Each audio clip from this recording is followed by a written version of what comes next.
Senhor, te damos graças, porque a bondade e a misericórdia do Senhor tem nos seguido cada dia da nossa vida, Senhor. Senhor, o privilégio de nós participarmos aqui do pão e do vinho, Senhor, é porque a bondade e a misericórdia do Senhor nos alcançaram, Senhor. Bendito é o teu nome, Senhor. Senhor, nós continuamos pedindo ao Senhor que o Senhor continue com a sua bondade, com a sua misericórdia, com a sua graça sobre nós, nesse momento que vamos compartilhar a sua palavra. Senhor, seja um tempo para nós ouvirmos o Senhor falar conosco, Deus. Então eu quero te pedir, Senhor, usa a minha vida aqui, Senhor, esse vaso de barro, Senhor, para que a palavra do Senhor possa ser repartida, nós possamos ter aqui comunhão na sua palavra, Senhor, recebermos de Ti, sermos abençoados pelo Senhor. Nós nos colocamos todos aqui aos Teus pés, Senhor, bendizemos o Teu nome, em nome de Jesus, Senhor. Amém. Amém, irmãos, graças a Deus. Irmãos, meu encargo é continuar um pouquinho o tema que o irmão Iaé lembrou para nós sobre a conferência, desse ano. Na verdade, irmãos, esse assunto que eu vou compartilhar aqui, em alguma medida a gente já compartilhou um pouquinho no grupo que a gente participa, quando a gente estava fazendo a revisão lá do assunto da conferência, lá no nosso grupo. Mas eu estava considerando diante do Senhor se nós deveríamos talvez meditar juntos aqui, na reunião, com todos os irmãos. E chegou um momento que eu fiquei pensando, Senhor, eu estou achando que não é, eu acho que não é essa direção e tal. E aí, domingo, eu orei ao Senhor de manhã, Senhor, eu acho que não é mais a direção do Senhor que eu falo esse assunto, não. Mas aí, quando o irmão Iaé levantou e trouxe, eu entendi, eu creio que Deus tem mais algo mais a falar conosco nesse assunto aqui. Eu queria, então, convidar os irmãos para nós abrirmos nossa Bíblia, lá no livro de Josué, capítulo 24.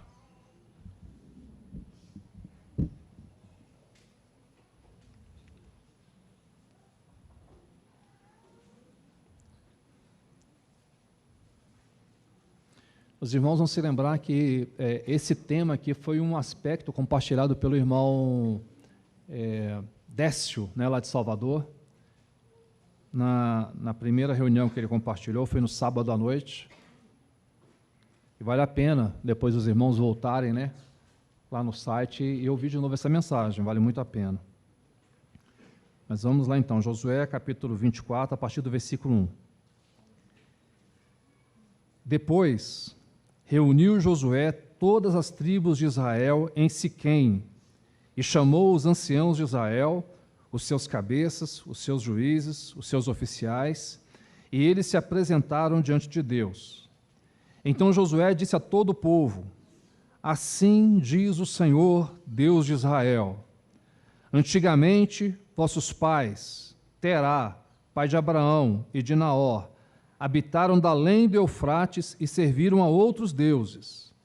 Eu, porém, tomei Abraão vosso pai, da além do rio, e o fiz percorrer toda a terra de Canaã, e também lhe multipliquei a descendência e lhe dei Isaque. Versículo 13. Dei-vos a terra em que não trabalhastes, e cidades que não edificastes, e habitais nelas, e comeis das vinhas e dos olivais que não plantastes.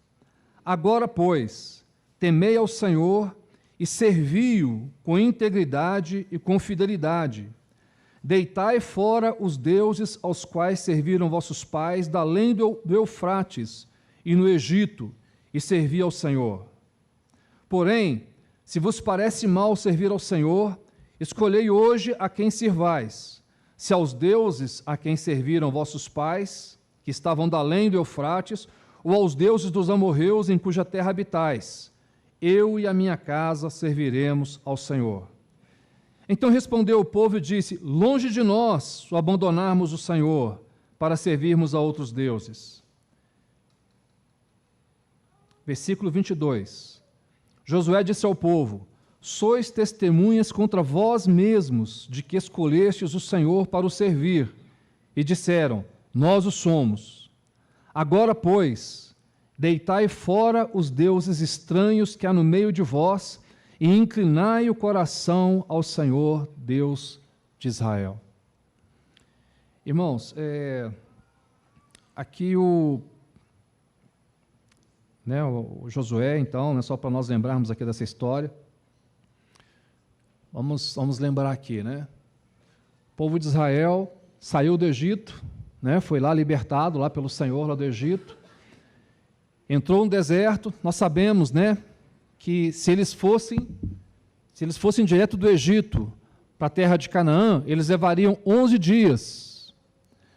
Mas o Senhor os levou por um outro caminho, E eles pecaram, endureceram o coração contra o Senhor, e eles levaram 40 anos para chegar até essa terra.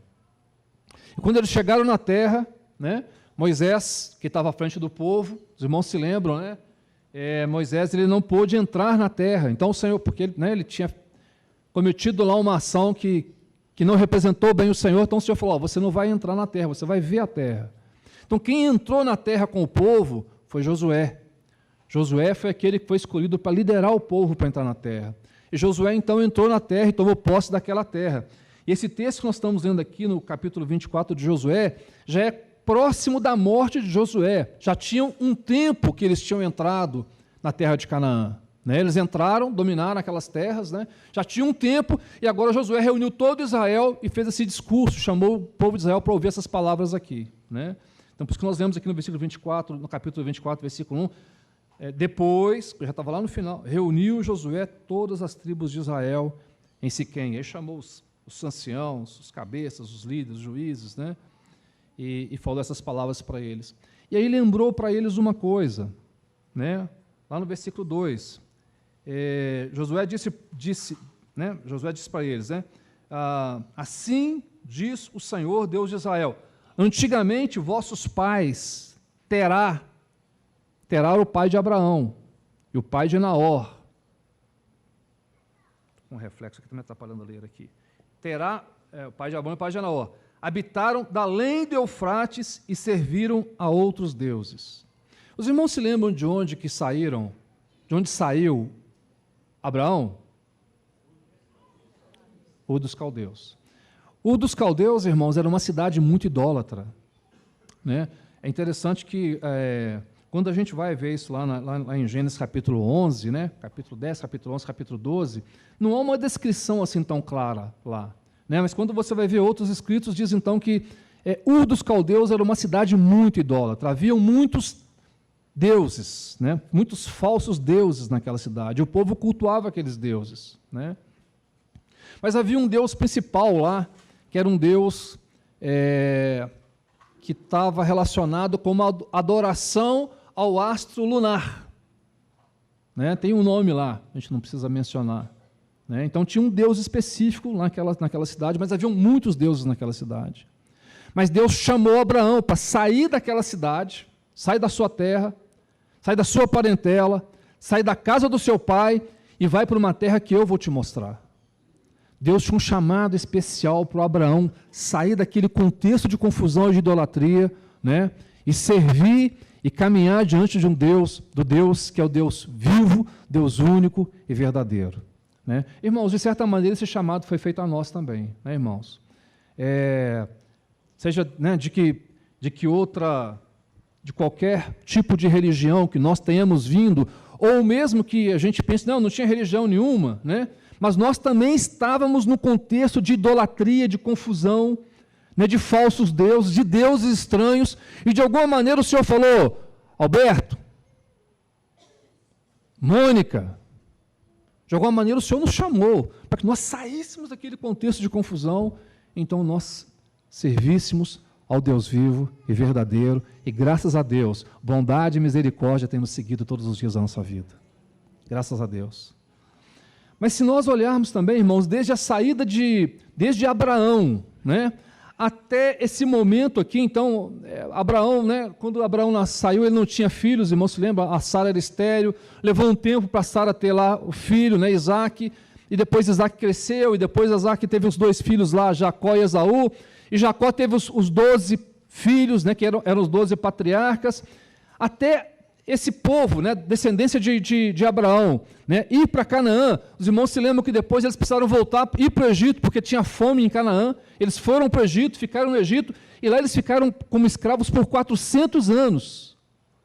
E aí o Senhor os libertou, né, das mãos do faraó, do Egito, e agora eles voltaram para Canaã, né, e aí tomaram posse aqui com Josué na terra de Canaã. Então, desse período de Abraão, né, até mais ou menos essa época aqui, que é perto da morte de Josué, se passaram mais ou menos 500 anos. Não é difícil a gente entender isso, não, porque se o povo ficou escravo 400 anos no Egito, então de Abraão até esse momento tem mais ou menos 500 anos. Mas, irmãos, vejam só, depois de 500 anos, está aqui o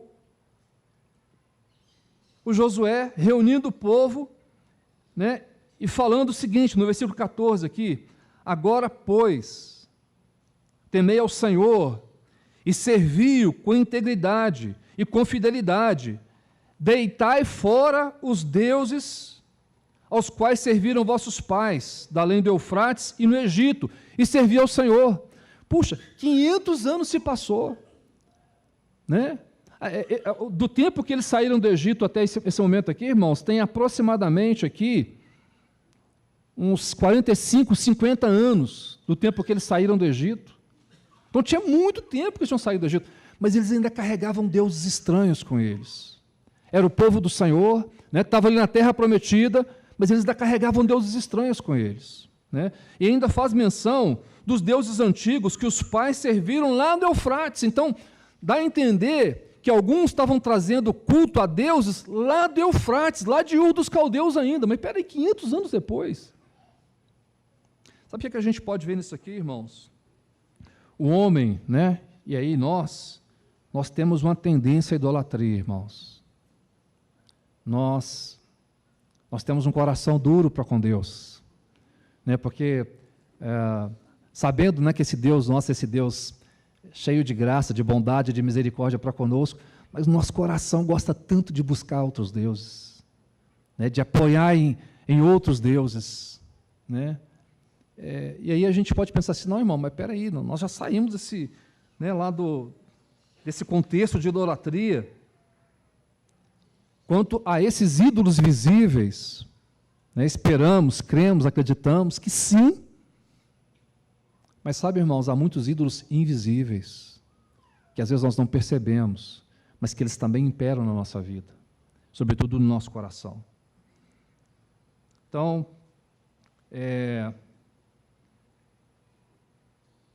existem muitas formas de idolatria, né, irmãos? Existe idolatria, né, daquele que se prostra diante de uma imagem, de uma escultura, né, de um astro, né, uma idolatria visível, mas existem idolatrias que estão dentro de nós. Questões, assuntos, situações na nossa vida que nós não abrimos mão dela. Circunstâncias que às vezes nós estamos presos nela e nós não abrimos mão dela, né? Nós queremos, mais ou menos como esse povo aqui, irmão. Esse povo estava servindo ao Senhor, mas tinha um monte de falsos deuses ali com eles. Tinha coisas ali com eles ali que não tinha nada a ver com Deus. Então Josué precisou falar assim: olha, agora, pois, lançai fora os falsos deuses. Né, os deuses do Eufrates, do Egito, os deuses estranhos, que fala aqui no versículo 24, não, 23 mesmo, né?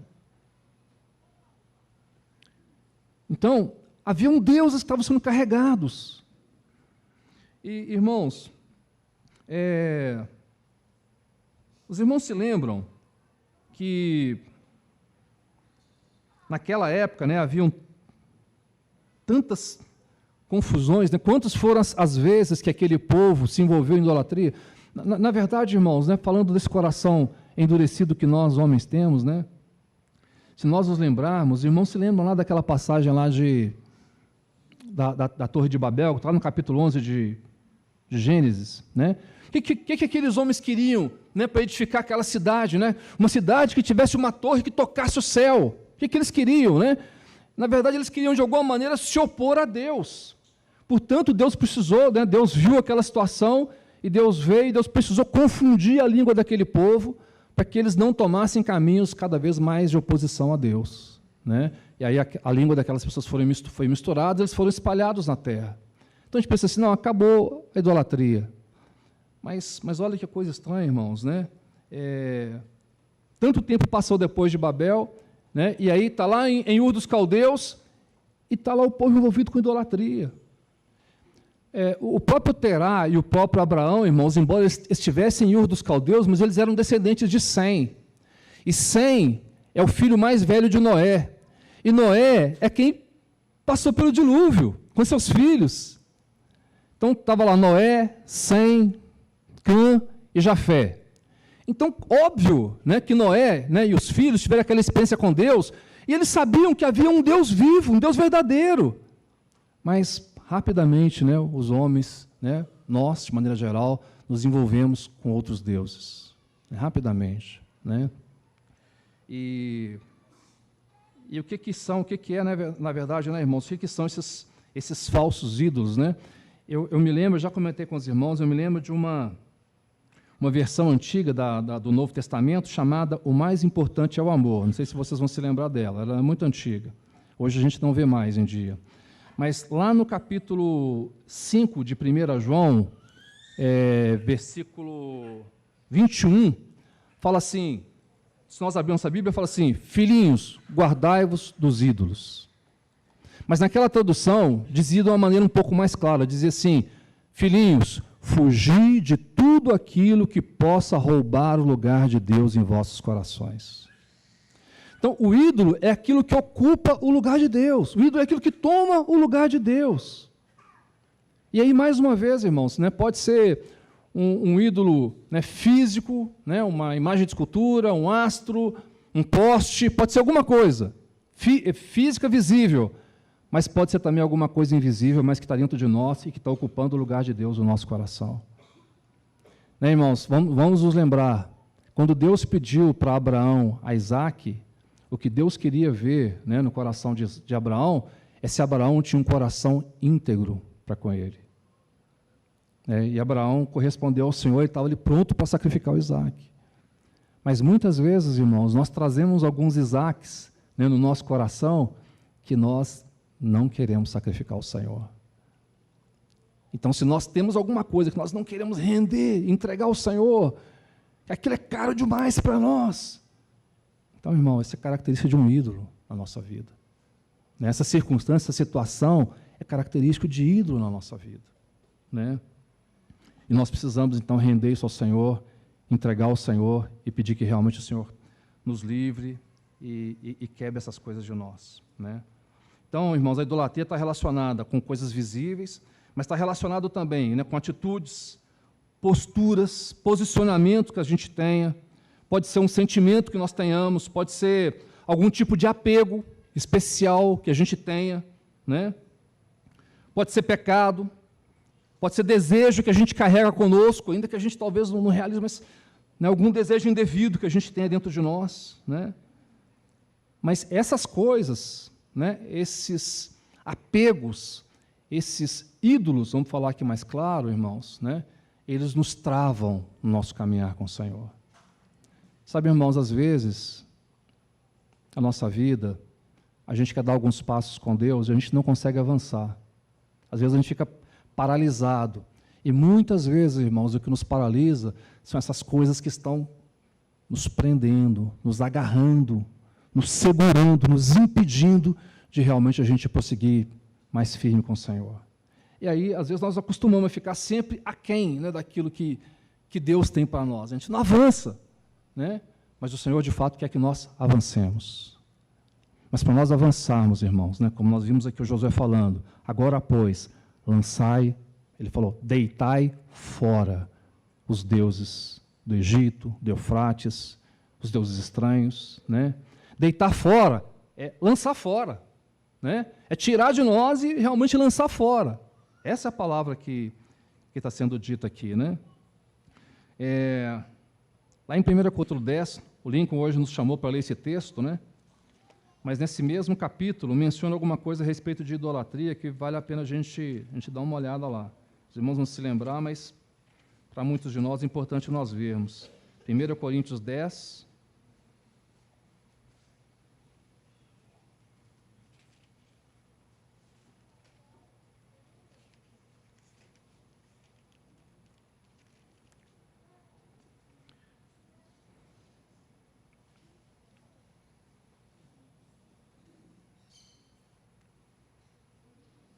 Só localizar aqui o versículo, irmão, só um minutinho.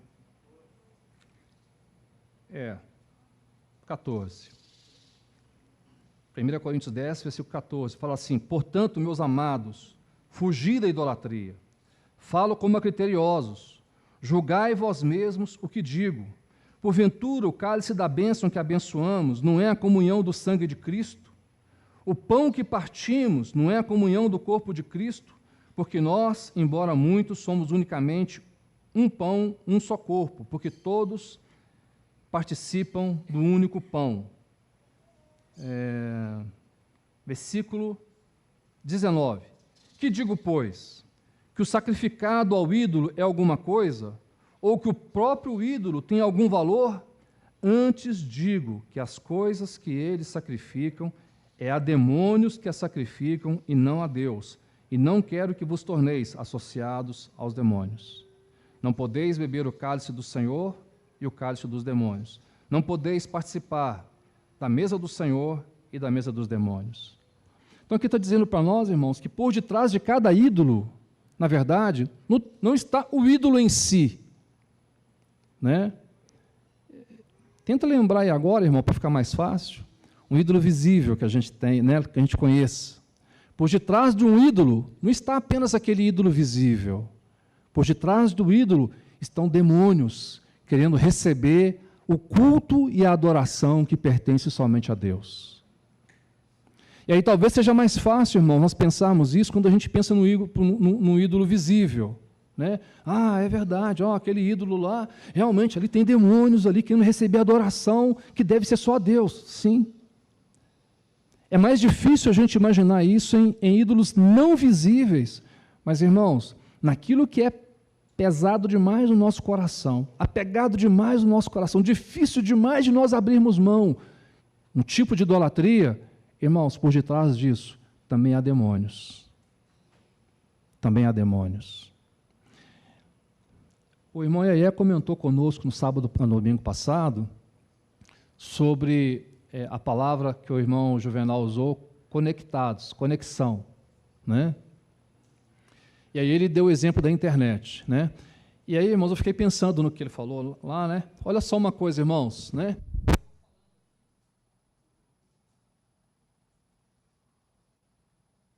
Igual do Luiz domingo passado, né?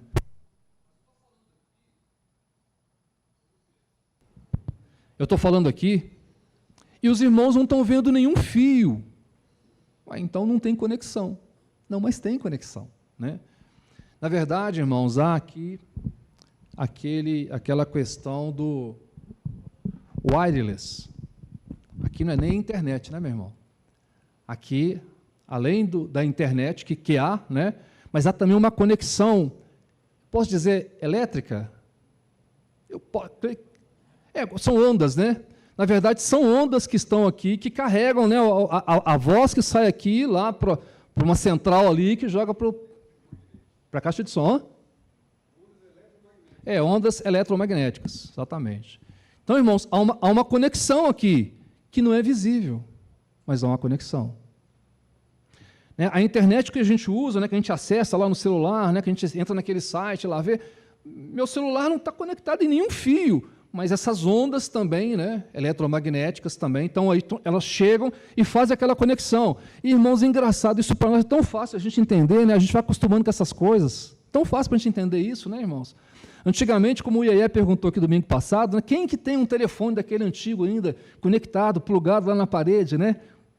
Dificilmente alguém tem em casa, se tem, está num canto lá para ser jogado no lixo, porque não se usa mais. Né? Aquela conexão era visível, a gente via. Mas hoje existe uma conexão que é invisível, mas também é conexão. Mas deixa eu te fazer uma observação, irmão. Essa conexão que a gente conhece, a gente sabe, que a gente não vê, mas sabe que existe, muito claramente para nós, nós não conseguimos relacionar que espiritualmente há também conexões não visíveis, mas que estão operando em nós. Os irmãos entendem? Há conexões que não são visíveis espiritualmente, mas que estão operando em nós. Ou contra nós, ou em nós, na verdade. Né? A primeira operação, graças a Deus, é a graça de Deus que nos alcançou, né? e que ganhou nosso coração, né? O Espírito Santo falou conosco, abriu nossos olhos, né? E nos conectou com Deus, graças a Deus. Mas, irmãos, há uma operação espiritual, né? Que também quer exercer influência sobre nós de alguma maneira. E aí, irmãos, nós não percebemos, né, que esses ídolos que a gente está falando aqui, sejam visíveis ou não, eles também querem exercer algum tipo de influência na nossa vida. E a principal influência que eles querem exercer, irmãos, é nos afastar de Deus, é nos distrair, é tirar o nosso foco, nossa visão e nos levar para outros caminhos que não são os caminhos do Senhor. Eu estava vendo essa questão de conexão, né, e aí, irmãos, né, e hoje existe aquela questão das cirurgias robóticas, né? São robôs que fazem cirurgias, alguns tipos de cirurgias. E para alguns tipos de cirurgias existe um negócio chamado telemedicina, que é algum médico que pode estar operando um robô à distância e fazendo uma cirurgia. Alguém pode estar fazendo uma cirurgia aqui no Mater Dei, que é um lugar que tem esse tipo de tratamento, né, vamos falar assim, né, de cirurgia robótica. Alguém pode estar lá na África do Sul, pelo tablet, talvez sentado numa... Não, aí não dá, estou exagerando, sentado numa rede não. Porque, na verdade, o médico que opera essa cirurgia lá, até estava lendo sobre isso, ele precisa usar algumas manetes. Joystick, obrigado. Para poder controlar aqueles robôs. Mas esse cara pode estar lá na África do Sul, se não sentado numa rede, num lugar bem confortável, lá usando o seu joystick, e fazendo uma cirurgia aqui, no Mater Dei, por exemplo. Então, isso para nós, assim, é claro que isso é novidade, é tecnologia, né? Já está acontecendo, né? Mas é mais fácil da gente entender. Mas, irmãos, que tipo de operação está acontecendo contra a minha vida e contra a sua vida nas regiões espirituais? E a gente não percebe. E aí, não precisa estar lá na África do Sul, não, né, irmãos? A Bíblia diz que os principados e potestades nas regiões celestiais. Não é isso? Aliás, lá em Efésios capítulo 6 diz isso para nós, né, que a nossa luta, ela não é contra carne e sangue, mas é contra esses principados, potestades, príncipes do mundo tenebroso e forças espirituais do mal espalhadas nos ares. Né? Então, há uma influência, sim, irmãos, espiritual. Há algum tipo de conexão, né, que esse mundo quer fazer conosco para romper a nossa conexão com Deus. O irmão Iaia nos convidou para nós lermos no domingo passado, João, capítulo 15. Quando Jesus disse, né, eu sou a videira verdadeira e vós sois os ramos. Vamos ler lá?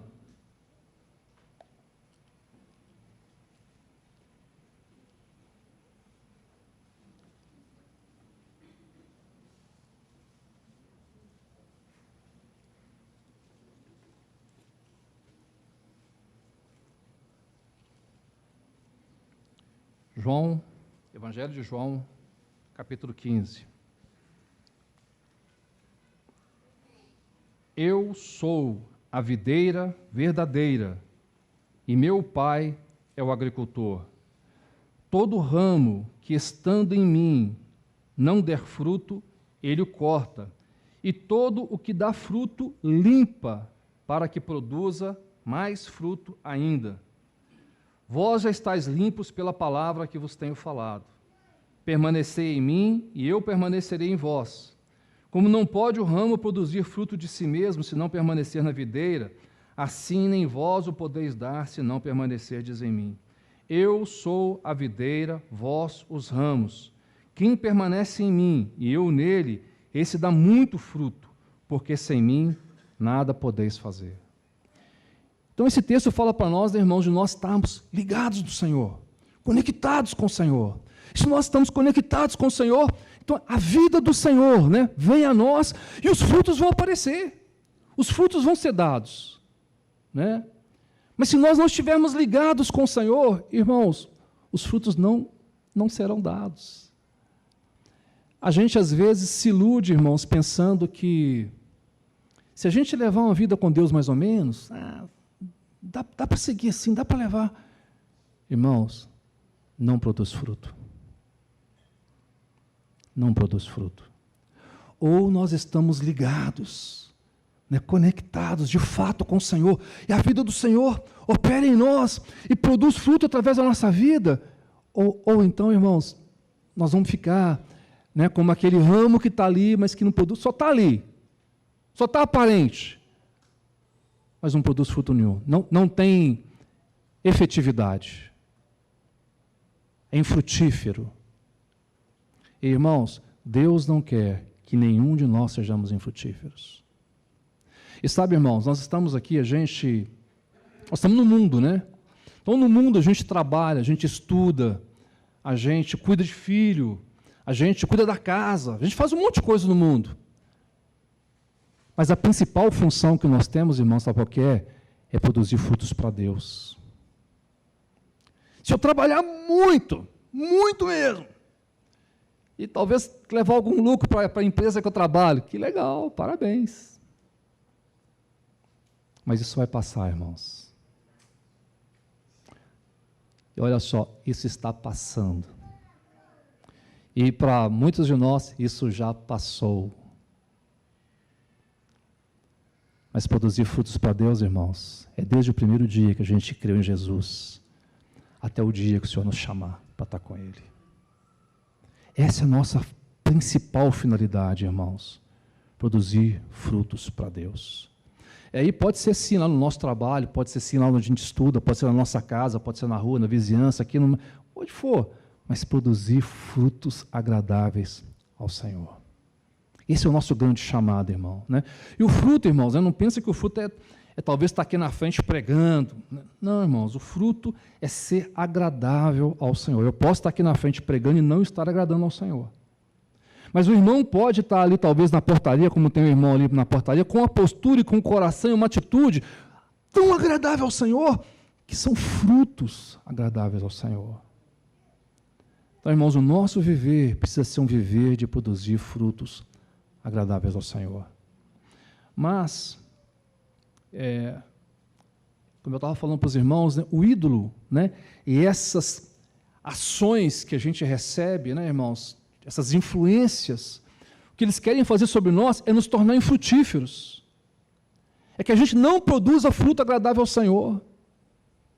Essa é a função desses ídolos, é nos desviar de Deus para outros caminhos, para outras direções. Então, irmãos, na verdade, o ídolo é uma trava na nossa vida espiritual. É uma cadeia na nossa vida espiritual. E aí, irmãos, às vezes nós gostamos de algumas dessas travas, de algumas dessas cadeias que a gente tem, Às vezes a gente se sente confortáveis com elas, Mas, irmãos, Deus nos chamou, como Ele chamou Abraão, Sai da sua terra, sai da sua parentela, sai da casa do seu pai e vai para uma terra que eu vou te mostrar. Vem ter uma história comigo, vem ter um caminhar comigo, com Deus vivo e verdadeiro, vem comigo. Isso é o chamado de Deus para nós, irmãos. Para nós termos uma história com Deus. E, irmãos, nós estamos em dias, em que a brevidade do nosso encontro com o Senhor é cada vez maior, irmãos. Cada vez maior. E tantas vezes, irmãos, nós estamos perdendo tempo com tantas coisas que só nos enganam, que só nos distraem, só nos seguram, só nos levam para trás, só nos afastam de Deus. Mas, irmão, é o contrário, nós estamos nos aproximando do nosso encontro com o Senhor, então nós temos que estar cada vez mais disponíveis, cada vez mais ligados, cada vez mais conectados com Deus, para que quando o Senhor voltar, nós estejamos prontos para o nosso encontro com o Senhor e a gente possa estar com o Senhor eternamente. E, irmãos, quando a gente fala isso, na nossa mente, no nosso coração, irmãos, às vezes vem um pensamento assim, porque é o seguinte, irmãos, isso aqui eu toco, eu vejo, isso aqui parece que é real isso aqui, irmãos? E parece quando a gente fala do Senhor Jesus voltar, de nós estarmos eternamente, não parece algo tão real, parece algo tão distante. Mas, irmãos, essa é a maior realidade da nossa vida, irmãos. Nós precisamos realmente depositar nossa fé na palavra de Deus, naquilo que o Senhor falou e prometeu para nós, porque essa é a maior realidade da nossa vida. Essa é a maior realidade da nossa vida.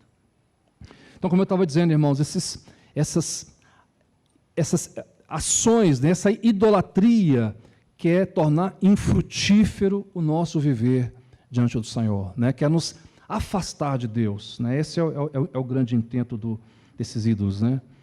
E, irmãos, nós precisamos realmente tomar uma postura, né, de colocar o nosso coração diante de Deus e de identificar esses ídolos da nossa vida, né, seja de que ordem, de que origem for, irmão, e lançar fora.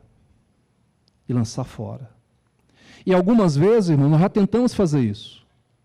Né, em algumas vezes a gente já tentou lançar fora alguma coisa, ficar livre de algo, e a gente não conseguiu. Puxa vida. Mas, irmãos, em alguns momentos, como na conferência, como domingo passado, como hoje, eu penso que Deus quer falar conosco. Tome uma posição com Deus. Tome uma atitude com Deus. Os irmãos se lembram lá na conferência que o irmão César fez um negócio assim, que talvez alguns até ficam assim meio escandalizados, né? Mas se a gente for honesto, nós não temos que escandalizar, porque o irmão estava falando dele, a gente podia ver muitas coisas que ele estava falando dele em nós mesmos. Ele estava falando de circunstâncias que Deus mostrou para ele, né, lembrando lá, né, que ele tinha problemas na área da sexualidade, os irmãos se lembram? Deus falou para ele, né, ele lá na comunhão com o Senhor, anota aí, seu problema é na área de sexualidade, você tem problema com mentira, você tem problema com braveza, você tem problema com dinheiro, você tem problema de ter pouco tempo comigo, os irmãos se lembram disso? Então, o irmão estava lá na frente, compartilhando conosco os desafios que Deus tem proposto na vida dele, que Deus lhe dê vitória, cada dia. Mas, irmãos, e os desafios da nossa vida? Possivelmente alguns podem ser parecidos, mas também possivelmente nós possamos ter os nossos, algum diferente também para nós. Irmãos, não nos enganemos, são travas, são cadeias na nossa vida que querem nos impedir de realmente nós caminharmos de maneira firme com Deus, sem vacilos, constante com Deus. Então, irmãos, olha, sabe, nós precisamos, mais uma vez, tomar posição. Eu vendo esses assuntos, eu procurei ver muitas coisas na palavra de Deus, irmãos, e uma das coisas que eu vi nesse assunto me chamou a atenção a história de Cã. Porque Cã... Oi, irmão, só esqueceram de trazer água para mim, alguém pode, por gentileza, trazer, por favor? A história de Cã, irmãos, o Cã é aquele, né, que era um dos filhos de Noé. Então, os irmãos se lembram, foi salvo Noé, a esposa de Noé na arca, né, os filhos Sem, Cã, Jafé e as suas esposas, 8 pessoas. Então, o Cã, ele viu toda aquela história, ele ajudou o pai a construir a arca, irmãos. Possivelmente na mão dele tinha calo de ajudar a construir aquela arca. Né? O tempo que aquela arca foi construída, os animais entrando, o dilúvio, a chuva, o povo que ficou do lado de fora, talvez batendo, agonizando ali na arca, oh, abre para mim. E não tinha mais jeito. O Cã viu isso. O Cã viu quanto tempo aquela arca levou para pousar, né, lá no Ararat, né? Depois a terra secar. O Cã viu todas essas coisas.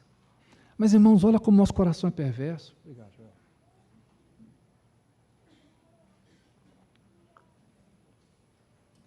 Então, irmãos, diante dessa história, era para o Cã ter um coração cheio de temor do Senhor, temor de Deus. Mas olha o que aconteceu com Cã, irmãos. O Noé, a arca baixou, tudo voltou ao normal. Noé plantou uma vinha, colheu a vinha, fez vinho, bebeu e se embebedou. Está lá no capítulo 10, se eu não me engano, de Gênesis. E aí, o Cã entrou o Noé se embebedou e ficou nu na sua tenda.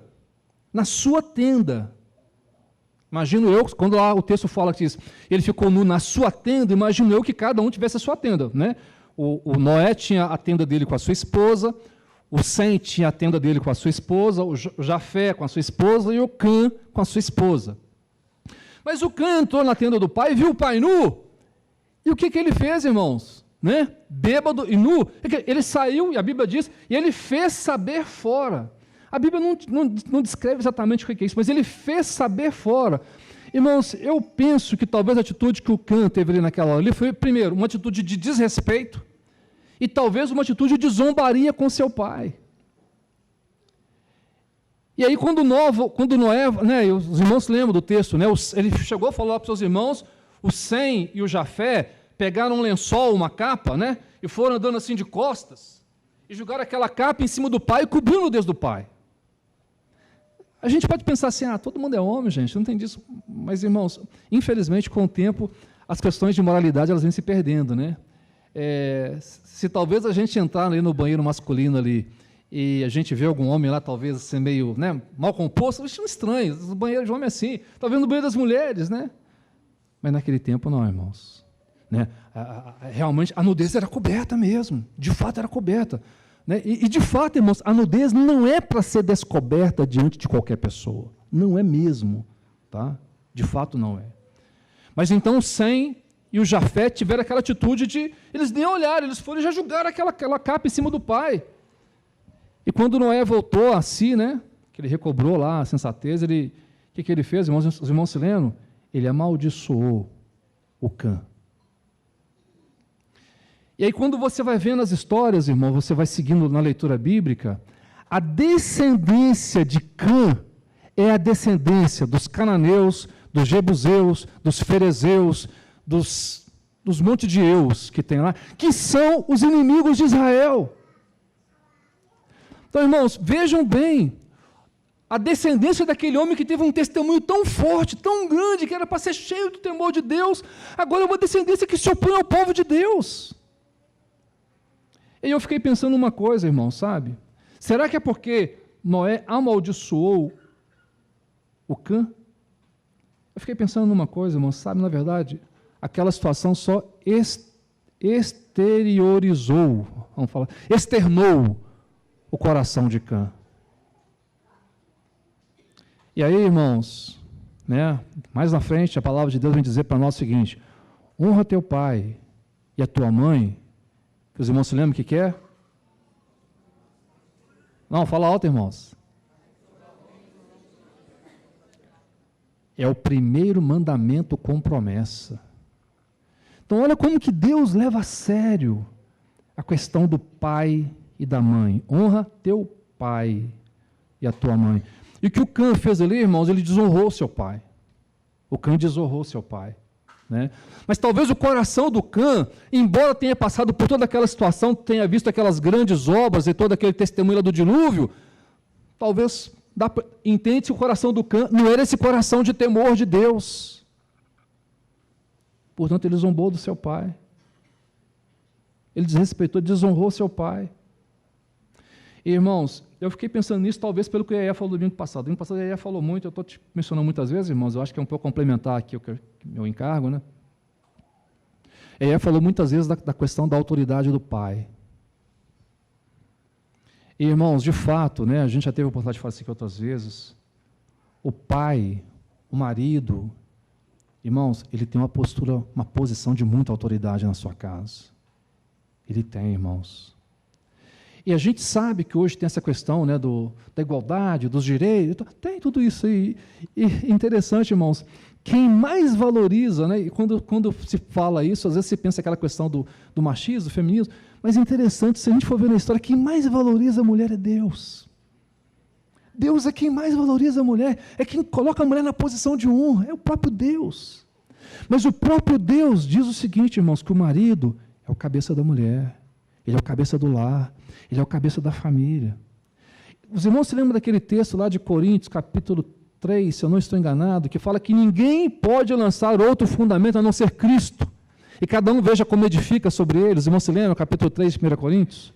Então o fundamento é Cristo, porque ele é a base para que o corpo, para que a igreja seja levantada. Sabe, irmãos, por que nós estamos vendo essa parede aqui? Ó? Nós estamos vendo essa parede Porque aqui embaixo tem uma base. Se não tivesse uma base, essa parede não podia ser levantada. Então, a posição de autoridade é uma posição de base, de firmeza, de sustentação, para que a edificação possa acontecer. Mas quando nós atacamos a base, e a base tem sido atacada, irmãos, quando se fala de autoridade, quando nós atacamos a base, toda a estrutura fica ameaçada. Lembra da casa edificada sobre a rocha e a casa edificada na areia? Uma tinha base, a outra não tinha. Qual caiu? A que estava na areia. A base é importante, irmãos. A base não precisa aparecer, ela não tem que ser arrogante, ela não tem que ser imperativa, mandona, macho. Não tem. Mas ela tem que ser firme. E para a base ser firme, ela tem que estar na rocha. Porque quem sustenta a base é a rocha. E quem é a rocha é o Senhor. Por isso é que diz a Bíblia que Deus, Cristo é o cabeça do homem, o homem é o cabeça de Deus, e Deus o cabeça de Cristo. Então, o homem é cabeça porque ele está embasado em outro que é cabeça sobre ele. Quanto mais embasado o homem estiver, firmado, né, nessa autoridade de Cristo, né, que é o seu cabeça, mais sustentação ele vai ser para a sua família e para a sua casa. Então, irmãos, nós homens, nós pais, nós maridos, precisamos estar embasados no Senhor, irmãos. Sem ponto falho, sem trinca, sem falha na nossa base, no nosso alicerce. Não, precisamos estar bem firmados, bem embasados no Senhor. No Senhor. Não dá para ter espaço para falsos deuses, não, irmãos. É o nosso Deus vivo e verdadeiro quem nos sustenta. É Ele. É Ele. Então nós precisamos lançar fora falsos deuses. E eu queria dizer para os irmãos, a gente tem muita dificuldade com a autoridade, irmãos. Nós todos temos, tá? Olha como que a gente gosta de falar mal do governo. Todos nós. Todos nós, irmãos. Nós temos dificuldade com a autoridade. Mas não é só com o governo, não. A gente tem dificuldade com a autoridade do guarda, do policial, do juiz, do político, do pai, do presbítero, do irmão, do professor, do chefe. Nós temos dificuldade com a autoridade. Parece que a gente está sempre contra a autoridade. Engraçado. Que coração perverso nós temos. Porque a Bíblia diz o seguinte, mas toda autoridade é instituída por quem? Uai. Então, irmão, a gente precisa da graça de Deus para mudar essas coisas no nosso coração, irmãos. Que coração corrupto nós temos, que se levanta contra Deus. Se Deus falar assim, Nilo, né, vem aqui e faça determinada obra, e nós vamos, não, Nilo, você não vai fazer não, de jeito nenhum não, segura o Nilo, qual que é do Nilo aí, pode parar, Nilo. Nós estamos resistindo ao Nilo ou a quem ordenou o Nilo? A quem ordenou. E quando nós nos levantamos contra a autoridade, irmãos, nós nos levantamos. Nós estamos resistindo a Deus. Então eu queria dizer uma coisa, que um carro que me veio nesse estudo que eu estava fazendo. Irmão, se você, irmã, se você tem alguma dificuldade com seu pai, vai diante de Deus. Pede a graça de Deus. Perdoa seu pai, se ele errou com você, mas acerta a situação com ele. Não fique fora da base. Acerta a situação com ele. Mas o meu pai nem crente é. O Noé estava errado na atitude que ele teve, mas ele continuava sendo a base. Nossos pais, irmãos, tantas vezes erram conosco, erraram e erram conosco, porque também muitas vezes eles mesmos não tiveram entendimento. Eu me lembro que eu tinha muita dificuldade com meu pai na minha adolescência, irmãos, sabe por quê? Nós não éramos crentes, né? E o meu pai, assim, dentro da consciência dele, no conhecimento dele, fazia o que ele podia fazer, mas certamente ele não era perfeito, ele errava em muita coisa. Mas eu tinha uma birra com meu pai, Graças a Deus, quando eu criei em Jesus, Jesus limpou aquela birra no meu coração com meu pai. Mas ainda assim me lembro de um dia que eu vi meu pai ainda não crente, tendo uma atitude que não estava correta, e eu fui muito duro com meu pai. Eu já era crente. Eu chamei a atenção do meu pai de uma maneira muito dura. Eu chamei a atenção do meu pai, e achei que eu estava coberto de razão. Tempos depois, Deus me falou, Wellington, volta lá e conserta com seu pai. E meu pai falou, não, meu filho, você está certo. Eu falei, não, pai, mas eu estava errado. A maneira que eu fiz estava errada. É base, irmãos, estabelecida por Deus. Então, não sei, irmão, senti de falar isso aqui, né, com os irmãos, tem sentido. Se você tem dificuldade com seu pai, ora ao Senhor, e pede graça para Deus, para você consertar com seu pai. E Deus vai te dar graça, porque essa é a vontade de Deus. Essa é a vontade de Deus. É que nem, irmãos, quando a gente está falando aqui dessa questão dos ídolos, que a gente precisa ser liberto desses ídolos que nos travam e nos impedem de servir o Senhor, né? E a gente fala assim, bom, eu já tentei tantas vezes, já tentei resolver essa situação, não consegui. Irmãos, Deus quer quebrar nossos grilhões. Na verdade, Ele já quebrou. Mas se tem algum grilhão restante ainda, você acha que Deus não pode quebrá-lo? Não, irmão. Deus quer quebrar todo e qualquer grilhão da nossa vida.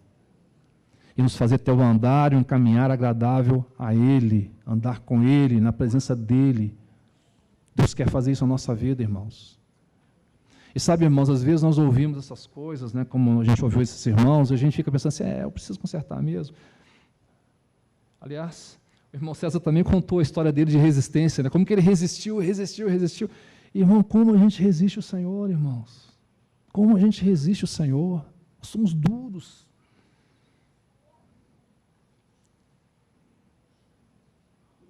Lá em Provérbios, eu não peguei aqui a passagem, mas eu fiquei me lembrando daquele versículo que diz assim, sobre tudo o que se deve guardar, guarda o teu coração, porque dele procedem as fontes da vida.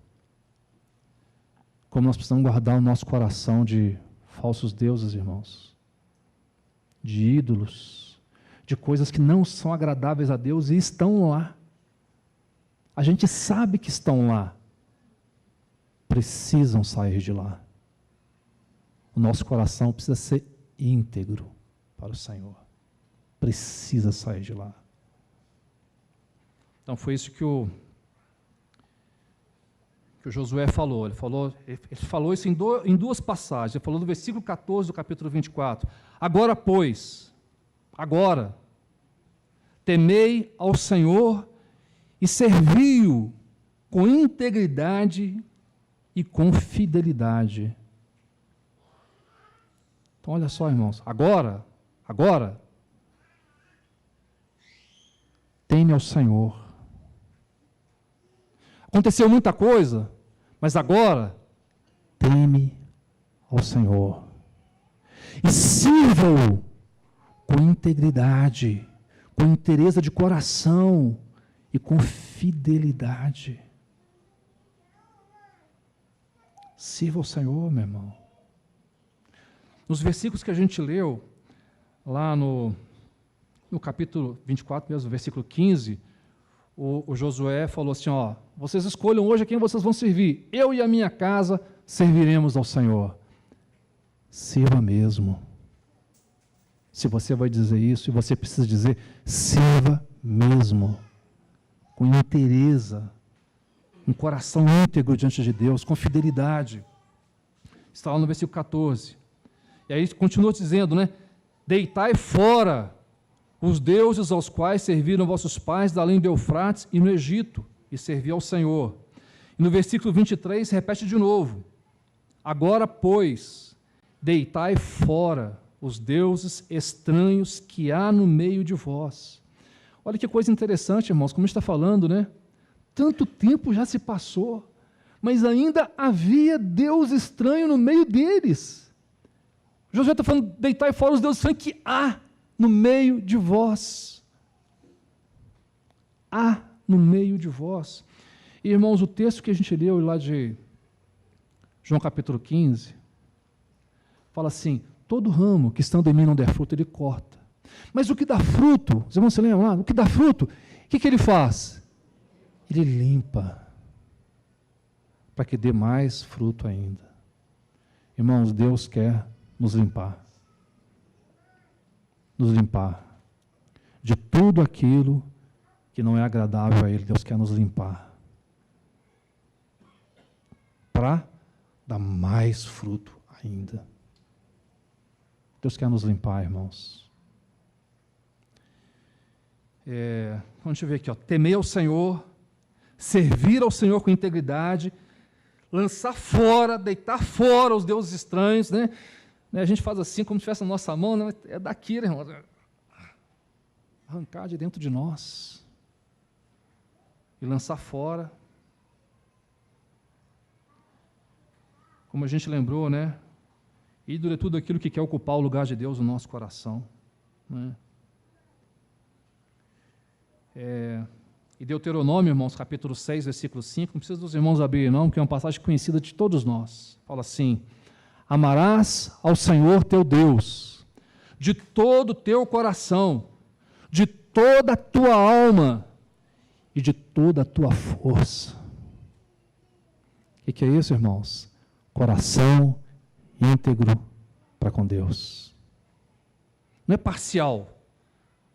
Amarás o Senhor teu Deus de todo o teu coração, de toda a tua alma e de toda a tua força. Não tem espaço para outra coisa que não seja Deus, ou para a vontade de Deus, ou para os planos de Deus. Irmãos, né, nós podemos pensar que talvez a gente não tenha a ver com isso, mas, irmãos, todos nós temos situações na nossa vida, todos nós, irmãos. Todos nós temos, a gente precisa identificar, e a gente realmente precisa lançar fora e dizer, Senhor, arranca do meu coração, arranca essas coisas do meu coração, da minha mente, da minha vida, arranca, Senhor. Já que o Senhor está falando comigo, faça isso na minha vida, Senhor. Faça isso na minha vida. E graças a Deus, lá em 1 João 3,8, na parte B do versículo, fala assim, nós conhecemos, para isto se manifestou o Filho de Deus, para quê? Para destruir as obras do diabo. Então o Filho de Deus, irmãos, ele já é manifesto para destruir as obras do diabo na nossa vida. Ele já é manifesto para isso. Sabe para quê, irmãos? Para nos dar esse coração íntegro, puro, para com Ele. O irmão Maílson, outro dia, ele também compartilhando aqui, ele falou para nós, não sei se os irmãos vão se lembrar, a diferença entre reino e império.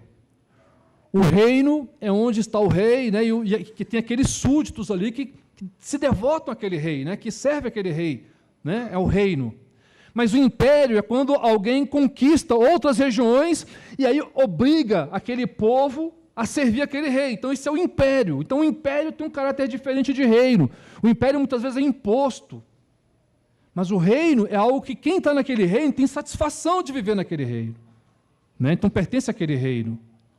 Mas lá em Colossenses, também, no capítulo 2, versículo 3, tem aqueles versos que a gente conhece, que a gente gosta de ler muito aqui na reunião de ceia, e fala assim, Colossenses 2,13, e a vós outros que estáveis mortos pelas vossas transgressões e pela incircuncisão da vossa carne, vos deu vida juntamente com ele, perdoando todos os nossos delitos, tendo cancelado o escrito de dívida que era contra nós, e que constava de ordenanças, o qual nos era prejudicial, removeu inteiramente, encravando na cruz, e despojando os principados e potestades, publicamente os expôs ao desprezo, triunfando deles na cruz.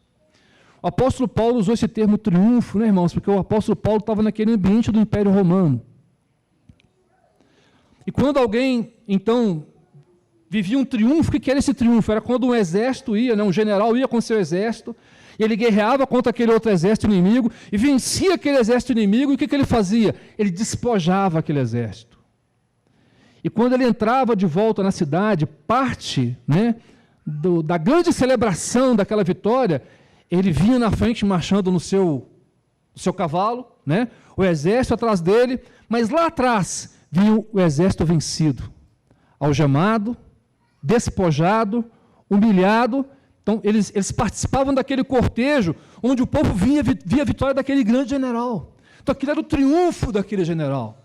E aqui a palavra de Deus está dizendo, né, irmãos, que o Senhor Jesus, ele despojou os principados e as potestades, publicamente os expôs ao desprezo e triunfou deles na cruz. Então, irmãos, os principados e as potestades foram e estão expostas ao desprezo. O Senhor triunfou deles na cruz. Mas, irmãos, quando nós permitimos algumas áreas da nossa vida ficarem sob ação de ídolos, que por detrás tem demônios, tem falsos... Irmãos, eu estou reduzindo o tamanho da vitória do Senhor.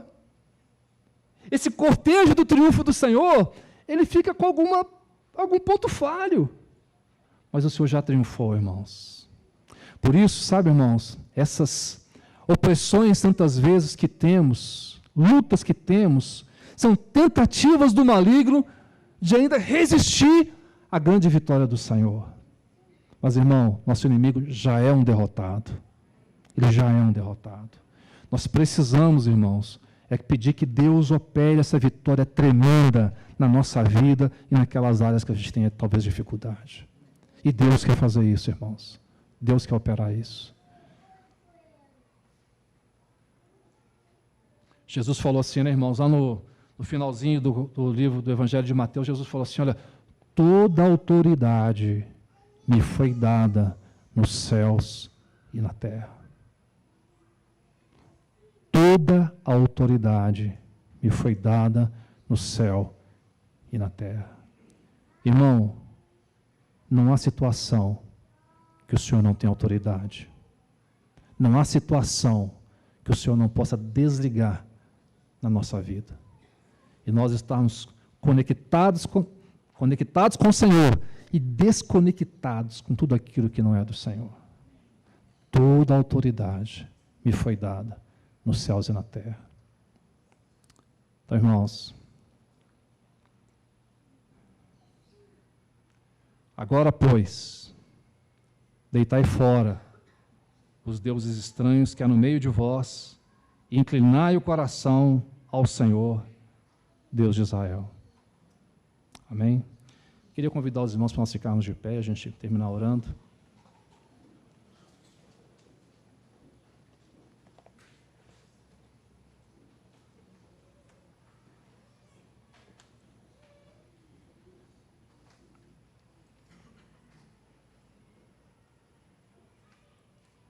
Senhor, o Senhor conhece a vida de cada um de nós, Senhor.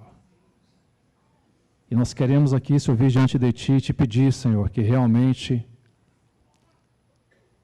o Senhor venha quebrar qualquer tipo de grilhão, Senhor, que possa haver na nossa vida, na nossa mente, no nosso coração, na nossa circunstância, no nosso caminhar, no nosso viver, Senhor. Senhor, sejam ídolos novos, antigos, sejam ídolos de estimação, tudo aquilo, Senhor, que quer roubar o Senhor do nosso coração. Senhor, retira do nosso coração, Senhor, retira da nossa vida, Senhor. Senhor, sonda a mim, Senhor. Sonda, Senhor, cada irmão, sonda cada irmã. Sonda, Senhor, e retira de nós realmente, Senhor, essas amarras que têm nos impedido de caminhar de maneira firme, íntegra e constante com o Senhor. Senhor, nos ajude, Senhor, a tomar a Tua palavra aqui nessa manhã, Senhor, que diz para nós, lançai fora os deuses estranhos. Senhor, tantas vezes a gente quer lançar e não consegue. Nós te pedimos então, arranca, Senhor. Arranca, Senhor, do nosso coração, da nossa mente, todo Deus estranho, Senhor. Tudo aquilo, Senhor, que é oposição ao Senhor em nós. Arranca, Senhor, e prevaleça na minha vida e na vida dos meus irmãos. Opere, Deus, pelo teu Espírito Santo. Nós te pedimos, em nome de Jesus. Amém.